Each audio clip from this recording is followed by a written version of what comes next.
There is a recording of my name on my webpage, so you can get the exact pronunciation in case you forget. But it is called Jogesh MUPPALA.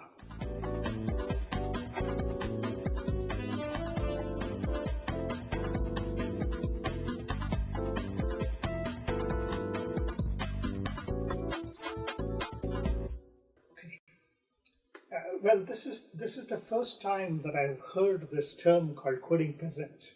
I had never heard this before, but after discussing with you, I begin to understand why you say coding peasant. That could be a translation from a Chinese term that you use for meaning somebody who is working hard, sitting at a location, just hacking things and so on. When you think about it, even writing programming is a very creative work.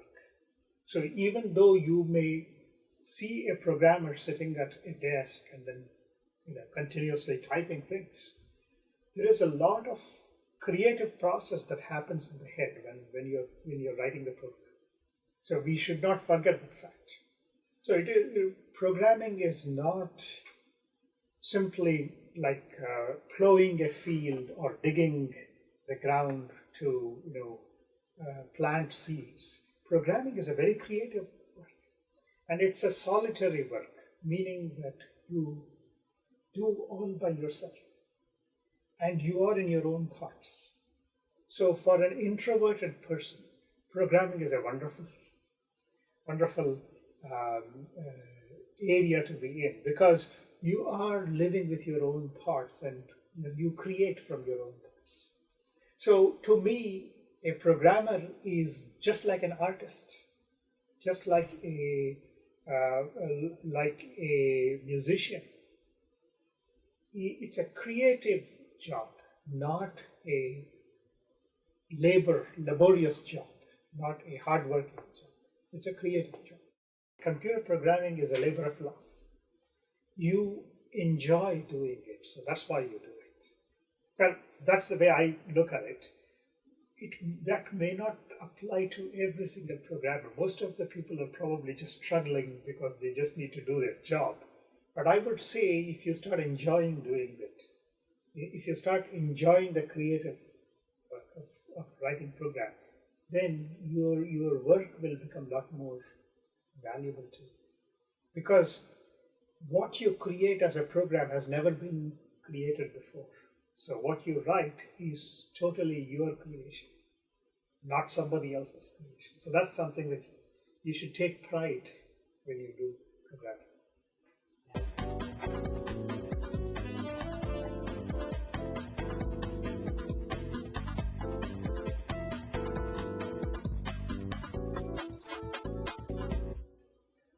Well, it was a very strange journey, I should say. From my childhood, I was interested in engineering pursuits.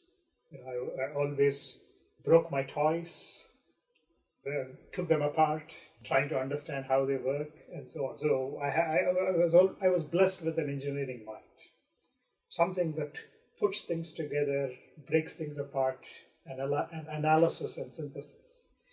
So along the way, I also with my interest in mathematics, so I went into studying electronics and telecommunication engineering during my undergraduate studies, because that was the major field at that point. Computer science was just taking off, was in its early stages at that point. Electronics was supposed to be the future, and it still is. So from that, I sort of developed interest. When I learned my first programming language, which was Pascal, that's when I developed interest in seeing how a computer works, how we can teach a computer to do things, how we can give instructions to a computer. And that started off on a journey towards looking at computer systems and so on. So I still have half my interest in the hardware side of the story. So I'm not too far away from my electronics background as such. I still enjoy playing with wires and putting circuits together and so on. But at the same time, I also want to see how do you make use of that by using software. So the entire systems view of computing. So that's the journey that sort of brought me from electronics into computer science, and I am right in the middle. So what you would classify as computer engineering. And then I have interest, I have worked for long in computer networking. That was another field that I have spent a lot of time.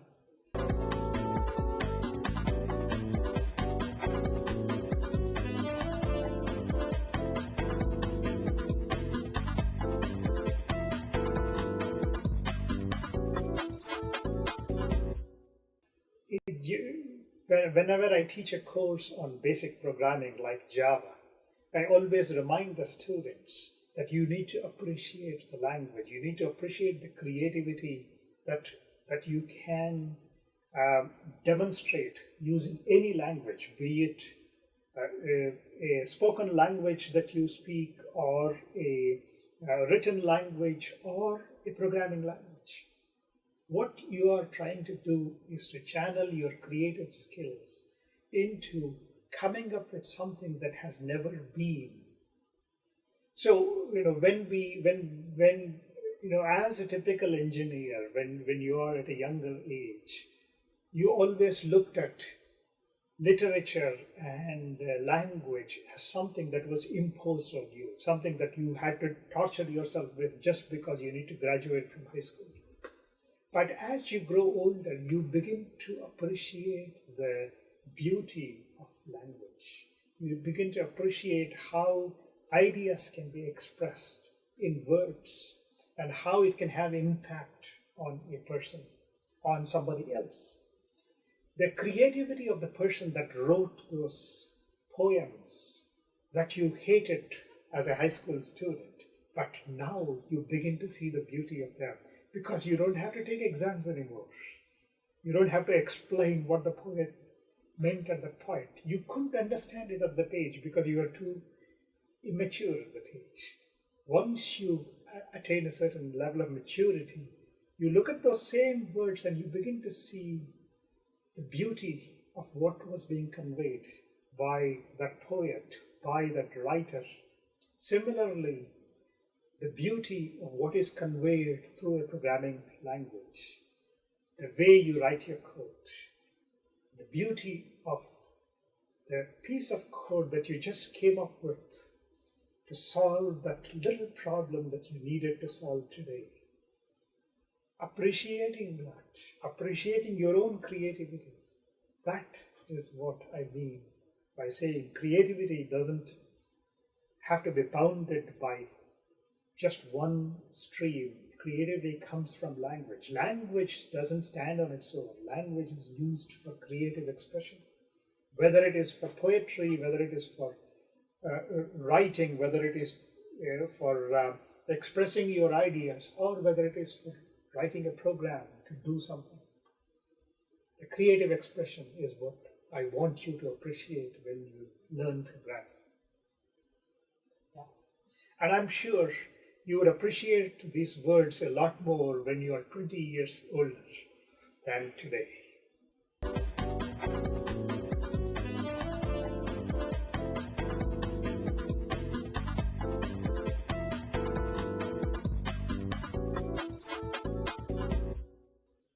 What I would suggest to all the young students is that you have a whole life in front of you. You have so many possibilities. Don't let anything stop you from reaching your potential. Keep an open mind and always be honest, truthful, and dedicated. And I'm sure all these three will take you a lot farther than if you are corrupt, if you are deceiving, and if you backstab people. Honesty, truthfulness, and dedication to your work is a lot more important. Believe me, you will face a lot more hurdles that way, but at the end, truth always wins.